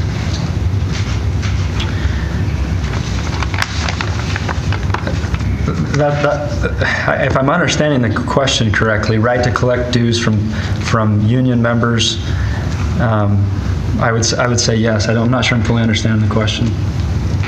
Thank you. Ms. Smith? Yes, I do support the unions. It is their right to organize and to collect dues. One state that recently had it on their ballot in May was Missouri, and that was on whether they wanted to be a right-to-work state, and Missouri voted no. So that was good for the unions. And so I support the unions and on collecting dues. Thank you. Mr. Lorax? Welcome to Radioactive City. Unions. What can I say? I'm the one who proposed to the AFL-CIO a few years ago to rewrite the Right to Work Act, to take it back. It's a great phrase, right to work. But we also have a right to live, a right to work safely. There are people in this room that have spoke up great about safety. But when you put it aside just for a job, you become like anybody else that sells their soul. In other words, safety is first, and if unions violate that for worker safety and promote people who either contaminate people in this community and or support it themselves, in other words, people working in without protection and adequate protection in this community, then yeah, as far as I'm concerned, unions go way of the city here, because I'm with the university totally. We have the medical base for it. We're going to look at changing this community and be a leader in this country. As I've said to them, will make the university more famous than myself. Because let's face it, I'm all over the world. Just Google me on anything you want. Lorax, wandering, Pocatello, anything. You're going to find it, because we are infamous, because you let it happen. And I don't have anything. I'm a graduate of one of my places, is Idaho State University. So I care about my students. I don't want people here like all the money they lost. Mr. Finish that one later. Thank you. Would you read that question one more time for me? That was just a loaded question. Do you support the right of workers to establish unions and to collect dues from those employees who enjoy benefits won by the union but are not union members? Okay. Yes, I support the ability to union or from workers and laborers to establish unions. I think unions fill an important role in protecting employee rights and making sure that they're safe and that they get taken care of and they get benefits. There are places in the world where employers just aren't doing a great job at taking care of their people. Fortunately, I work for a company that takes care of its people. My company has a corporate level and a labor level, or a union level, and both of them do a fantastic job. One thing that I'll say is that I used to work for a union. I was asked to join that union, and I rejected the opportunity to join that union. And boy, did I get a lot of kickback from the people that I worked with there. They didn't treat me very well, because I didn't feel like joining the union was the right move for me at that time. It didn't fit in my values, but it didn't fit in that time of my life. I was looking for work in between college. But that job did tremendous things for me in keeping me out of debt and getting me through college. I'm grateful for unions. There's good unions out there. There's some bad unions out there, but I'm not an enemy to unions per se, if that's what you're looking for. I think that you'd have to define what benefits are if you say that people cannot enjoy the benefits of a union, or they shouldn't be able to enjoy the benefits of a union if they're working under it. Thank you. Mr. Colbert? So I do support unions for collecting dues, but those employees working there, if they choose not to pay dues and belong, and then it's also their right to not join. It may mean that they don't get those benefits, but for a union to organize for the benefit of those employees, yeah, I support that. But I want to add one thing to that, which I think is the question of why do the unions form in the first place? The big reason is a collective bargaining agreement to negotiate benefits, medical, dental, vision, 401ks, and so on. I have to give a lot of credit to the Obama administration. During the time he was in office, he chose to have an economic advisor on health care from Germany. And one of the startling things that I thought was interesting is that we are one of the only countries on the planet in the industrialized world that we tie all of our benefits employment to our job. So how many people have had health care, then you lose your job for whatever the reason is, and they say, well, you could keep that insurance for 18 months if you can afford the premium. And that makes no sense. I can tell you that the direction that health care and benefits are going is to remove that from the employer and put it towards the individual person. So if you're not working, all of your benefits are intact. Thank you. Mr. Knight? The short answer is yes.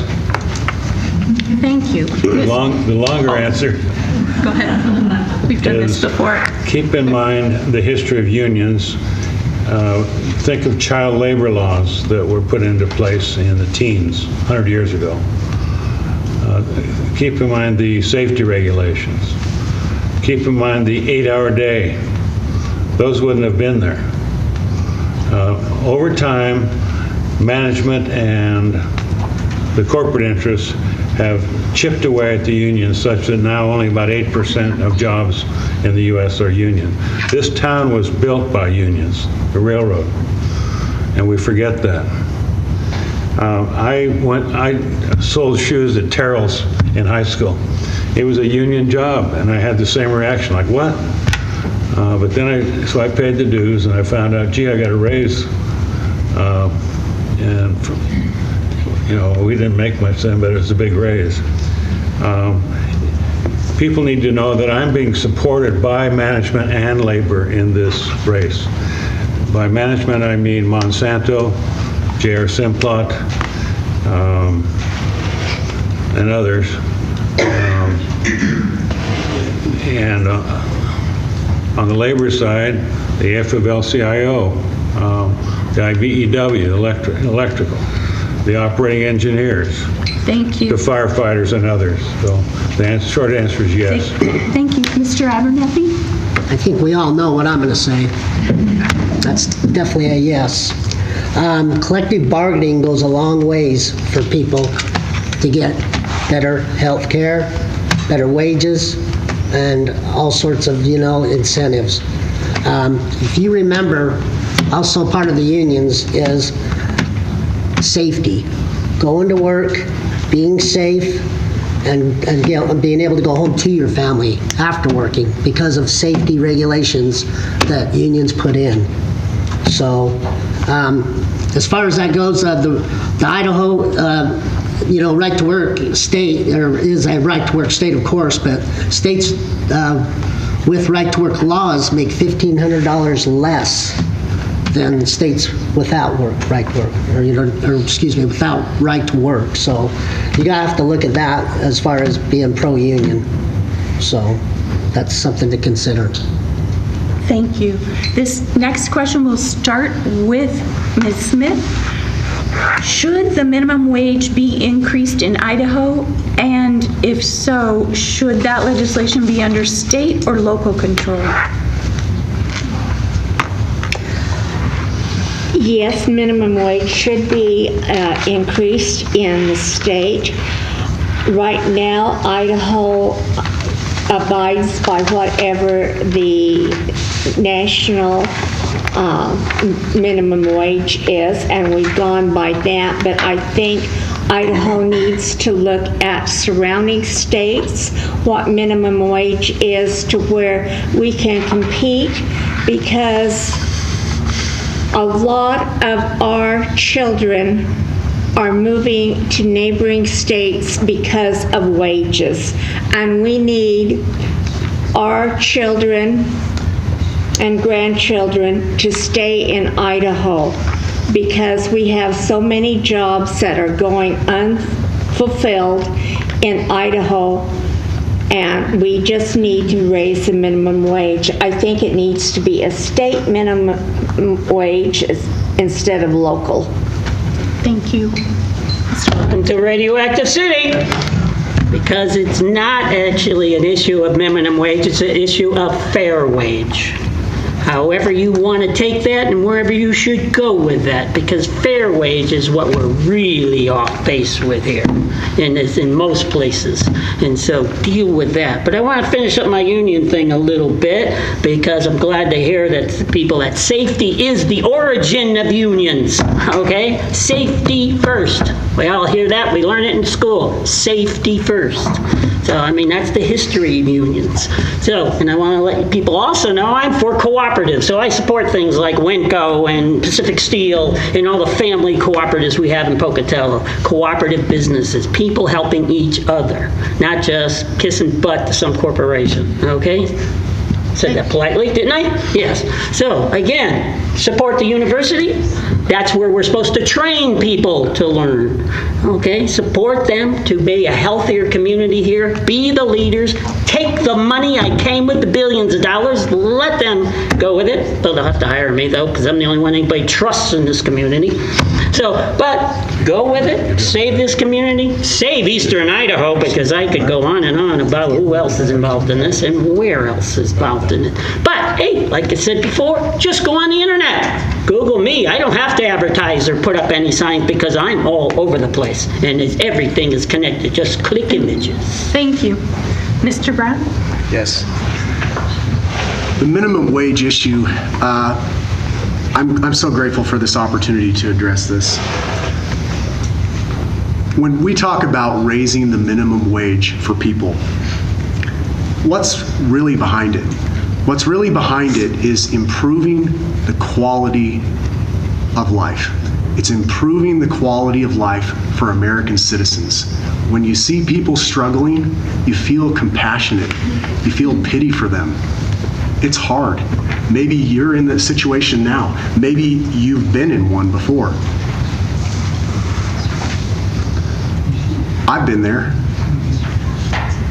But inside, I feel like minimum wage laws are the wrong way of going about trying to do the right thing. I think that if we want higher pay, we need to go look for a different job. There are a lot of jobs out there that'll just pay you peanuts, and that's when you learn how to stand up to something, get some backbone and say, I quit.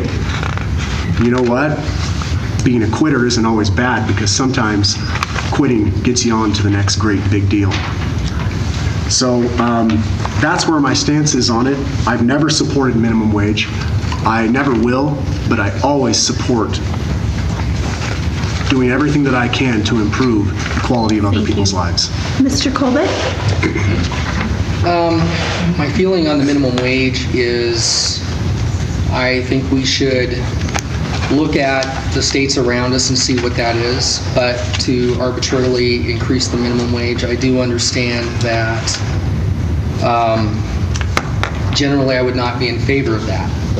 It was this last week I ran into Mary Johnson, who owns McDonald's, and she said, you know, I'm looking for 40 workers and I'm paying $10 to $12 an hour, and I also reimburse $2,500 for every single person that works for me. And I can't find 40 people to work for me. So when I hear things like that, it tells me that the jobs are out there. The question is do the people want the job? Do they want to work at McDonald's? No, maybe they don't want to work there.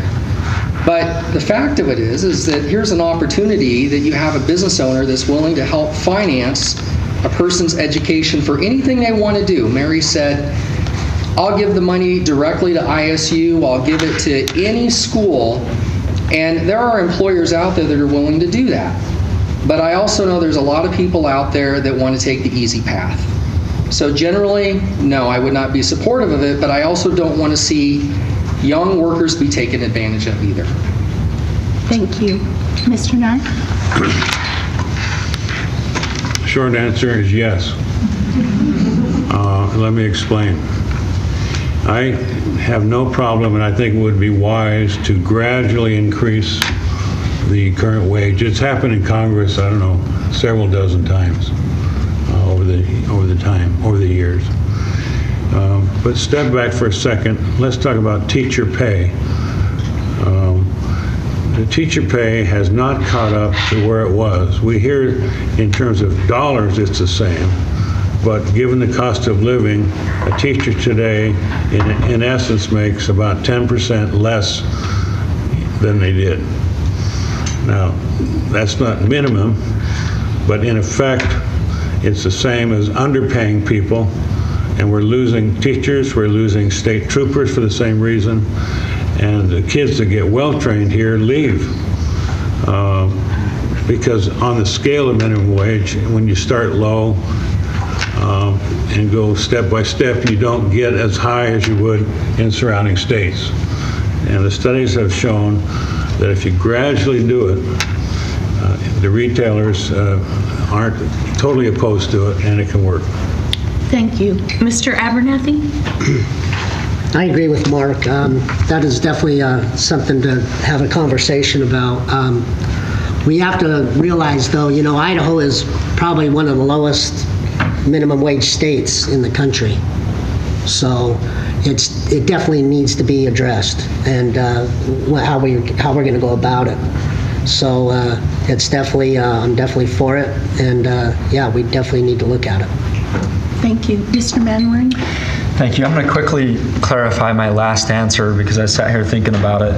And I think what I want to clarify on that union collection dues question was, do I support the ability of someone to collect dues from someone that was a non-union member, but there was rights won for them? And the answer is they shouldn't be forced to collect dues from those people. If there's a way to separate the benefits they're getting and have them pay for those benefits, and maybe we could have that discussion. But the answer is, if you're not a member of that union, you shouldn't be forced to have to pay dues. On the minimum wage question, I'm not hearing a lot about this topic in Idaho in the last 2 years. We're talking a lot about workforce development and the jobs we're going to have, 10 plus thousand jobs available in southeastern Idaho, but we're not going to have people qualified for them. So there's other issues that I think the legislature will be better focused on to address the workforce issues that can bring people's wages up. A couple of people kind of touched on that, but we have good paying jobs out there. We don't have people qualified to fill them. As far as state or local control, obviously the federal government sets the floor for minimum wage. And Idaho's interesting. I think it's not that much different than other states. We have resort cities and things, and so to set a minimum wage in Idaho that's applicable in Sun Valley might not work for Pocatello, and so the federal minimum wage has worked. Thank you. I'm going to just request kind of a point of, privilege and reduce to 45 seconds so that we can have one more question before concluding remarks. And this question will go first to Mr. Lorax, and it is, how do you believe public land should be managed to realize the greatest return for public schools and other endowment funds? Not contaminating it with uranium material. So Mr. Guthrie, who was up here earlier, who has got contaminated Caribou County, the National Caribou Targhee National Forest, our national park, sagebrush there, Power County. But we're trying to protect this county, okay? This place here, not mess with more things contaminated. But for your information, I am also the only one running for 2 seats here as supervisor for the Soil and Water Conservation District for Bannock County, because I'm here to protect our water, our farmers, for not being a reputation of selling your radioactive materials or potatoes or corn or anything in this country. Thank you. Mr. Brown? Yes, it sounded like the question presumed that any money made off of our state lands would be put in an endowment fund. Can you read that one more time for me, please? How do you believe public land should be managed to realize the greatest return for public schools and other endowment funds? Okay. Well, every single summer, I stand outside working at my job, my work outdoors, and I breathe that air. But you're gonna love this topic. I breathe this contaminated air. You can see it. It gets in your lungs. It gets in your throat. It gets in your eyes. It gets stuck to my contact lenses. I don't like the fires that are burning up. I'm told that some of them happen from lightning. Some of them are campfires. Some of them are who knows what else. Nature has a way of taking care of itself, and we can let that money burn up. Thank you. Or we can use it for revenues. Thank you. Mr. Colbert? On that issue of public lands, I think that we could do a little better job, but what I am also concerned about is the cost of that. I've talked to people on both sides of the fence. Some say that we should manage our own public lands, but when we look at the price tag of that, sometimes people might get sticker shock. Can we? That would be something that I think I would have to defer to we have some state agencies that manage that. There's a lot to know about it. I don't know as much. I recently had a visit to a Rotary meeting where Fish and Game said that the wolves are eating 10,000 elk per year. So it tells me what I know. So. Thank you. Mr. Nye? When we became a state, the feds turned over a huge amount of lands to the state. Since then, our state is supposed to manage those for the benefit of our schools. We have sold off 1/3 of the property and the lands we receive. That's got to stop.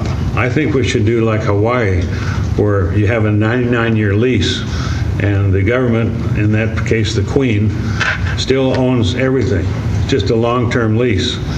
So I'm very concerned when we're selling off the lakefront and all the good property for profit. And so I would keep the status quo for now on how we manage the lands, but change the ability of our leaders to sell off land. Thank you. Mr. Abernathy? Yeah, I believe that the state should be managing all the public lands as far as that goes. It's you're home-based, and they're the ones that should know exactly, have the idea on what's there and what's not and who's there. Thank you. Mr. Manwaring? So Idaho's done a good job at managing our public lands. I think two things come to my mind when I think about public lands. One is access, and the one that's pressing and has been mentioned already is the wildfire issue. That's at the forefront of my mind this year in particular. The Good Neighbor Authority has been working. There's some good examples this past year of having responsible logging up in northern Idaho, and I think that's one thing that we can all look into, that Good Neighbor Authority, and see how it's working. It seems to be working well, and you should hear more about that. As far as wildfire management goes, that's a place I think we have been underinvesting. I think we can do more to equip our personnel fighting fires. We need more planes, helicopters, and technology. Thank you. Ms. Smith?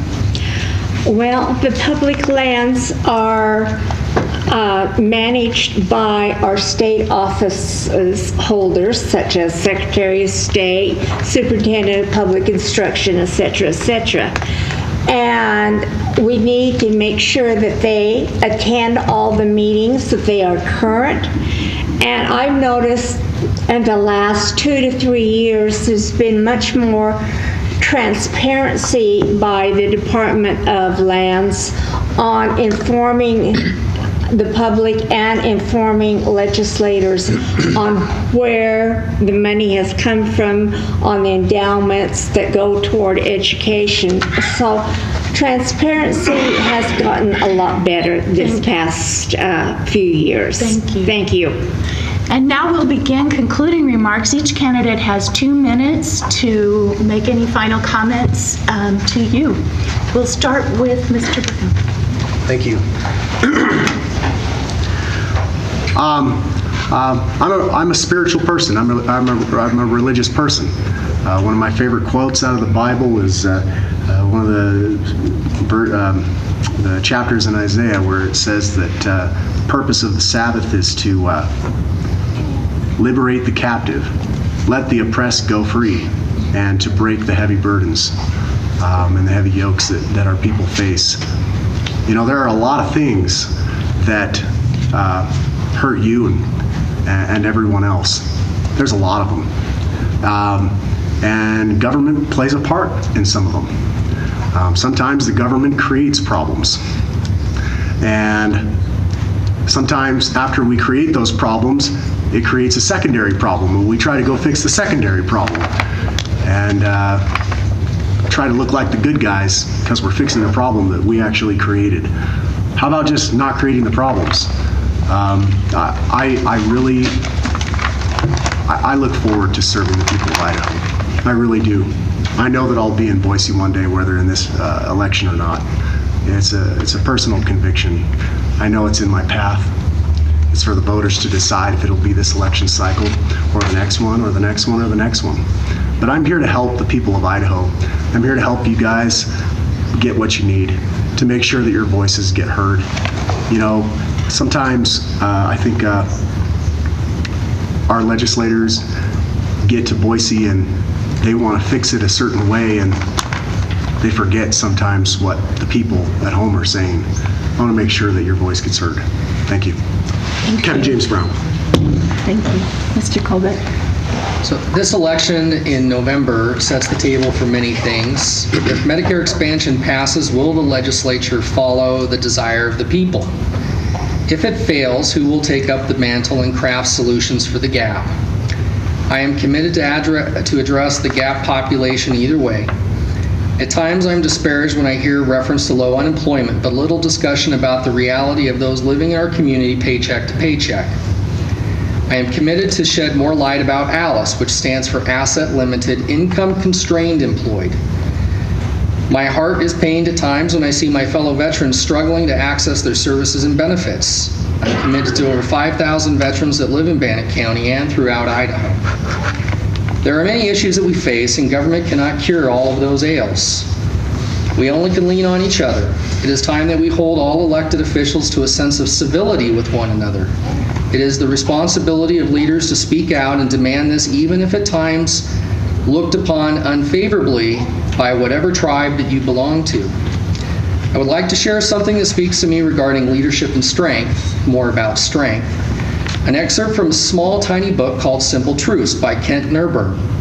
True strength is not about force, but about conviction. It lives at the center of belief where fear and uncertainty cannot gain a foothold. True strength does not magnify others' weaknesses. It makes others stronger. If someone's strength makes others feel weaker, it is merely domination, and that is no strength at all. Thank you. Mr. Nunn? Thanks, Margaret, and thanks to the League for having us. I've served now 4 winters in Boise as a voice for Pocatello. This is a job I've trained for, and I love it. A couple of the accomplishments that I've had that I'm proud of is one is the Crisis Center. I've helped get it funded. It took a lot of people to help on it, but we accelerated when it was funded. And I'm very impressed with the steering committee here locally that's putting it together. I'm proud of being on the ISU Foundation when we raised the $34 million for the performing arts. And that was just some of the millions we raised for scholarships. So experience does count. I hope to be reelected. I asked to be reelected. I guess you could say I'm Mark Nye, the Senate guy. But I really thank the citizens of our area for the privilege and honor to be of service as your senator. Thank you. Thank you. Mr. Abernathy? Some of the past legislators have failed to address some of these issues we've been talking about tonight. They've been paralyzed by partisanship and unwillingness to compromise. I believe strongly in these positions, but I also know that compromise is essential to accomplish anything in politics. When and if I get to Boise, I would intend to roll up my sleeves and work with the other side of the aisle. So keep that all in mind and think about electing Chris Abernathy in 29A. Thank you. Mr. Manley? Thank you, Margaret, and thank you to the League of Women Voters for having us all tonight. I'm proud to be your representative. When I ran 2 years ago, I was committed to supporting small business, to promoting family values, supporting strong education, and I believe I've kept that commitment. And here's what I'm committed to doing now. I'm committed to continuing a focus on growing our local economy, improving our schools and bridging those gaps, in particular between business and education. There's some really cool work being done on that right now, and I'm happy to be a part of it. I'm committed to protecting our natural resources. As we continue to have a growing population, there's going to continue to be that strain on our natural resources and our water. I think a younger generation needs to learn those issues and be involved. I'm committed to improving our infrastructure, our roads and our bridges, is always mentioned, but also that means increasing broadband access and fiber optics. Also includes putting more money towards wildfire management and good forest practices. And making healthcare affordable for everybody. We're going to hear a lot more talk between now and Election Day about that proposition too. And that's talking about a specific population, but we need affordable healthcare for everybody. So I'll just close with this, and that's maybe what I'll call a legislative credo that I'll live by and you can hold me accountable for. I won't spend, and I don't want to spend one more penny of taxpayers' money than I absolutely have to. I want to invest in the future. That's education and infrastructure. I commit to you to listen and get your input. And the last thing that I'll do is I'll return and I'll report. And that, I consider this meeting tonight one of those times that I'm able to return and report and have you hear what we're doing in Boise and get your input. I'm honored to be your representative, and I hope I can continue to count on your support. Thank you so much. Thank you. Ms. Smith? Thank you. Well, I see the need to continue to work to strengthen our K through 12 schools and higher education to prepare schools, the Idaho's workforce for the future needs of our state. Another issue is protecting access to Idaho public lands, the water and recreational opportunities to enhance the quality of life for all of our citizens. Third, I think we need to work for sound economic policy that prioritizes middle-class families, small businesses, and Idaho citizens. And we need to create financial security for families by creating opportunities and improving incomes so hard-working Idahoans can prosper.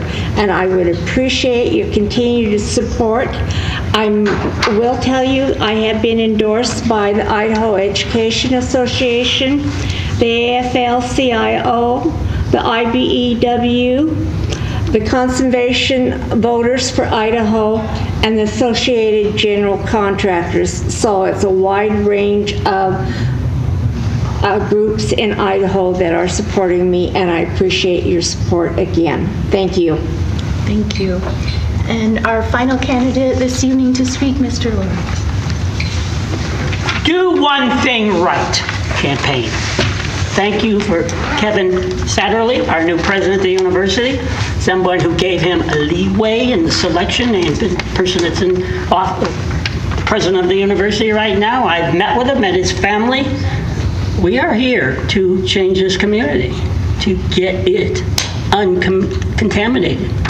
We don't need any more worse people of the world coming from our community.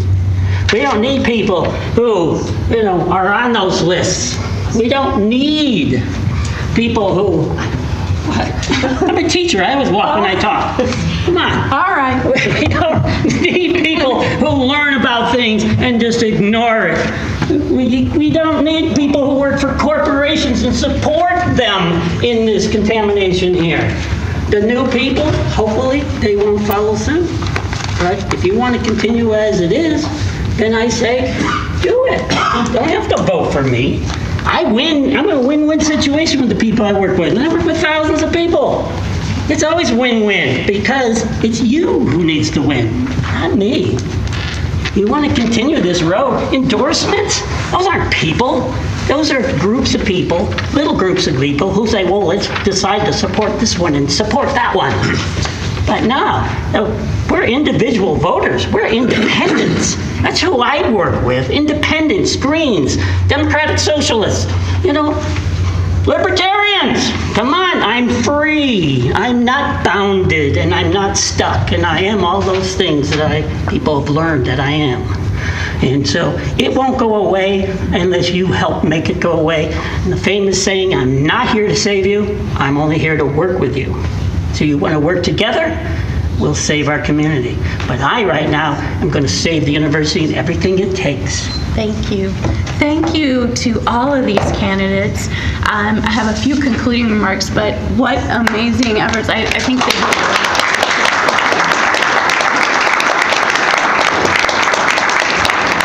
they you all for being here. It shows a lot of caring for our community. I think we're in good hands with good, strong voting. I want to give you a little information about voting. Online registration is available with a valid Idaho driver's license at idahovotes.gov. The last day to pre-register is Friday, October 12th until 5 p.m. and Idaho allows Election Day voter registration, so you can go in and vote.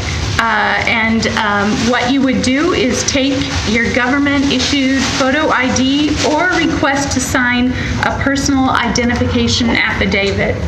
And early walk-in voting at Bannock County Elections Office next to the Bannock County Courthouse is Monday through Friday, September 24th, so this week through November 2nd, 9 a.m. to 4:30. And last day to request ballot by mail, Friday, October 26th before 5 p.m.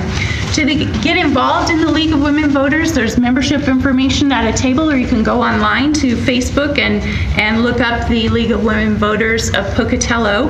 And we, again, thank you. We hope you leave this evening better informed. Have a good evening.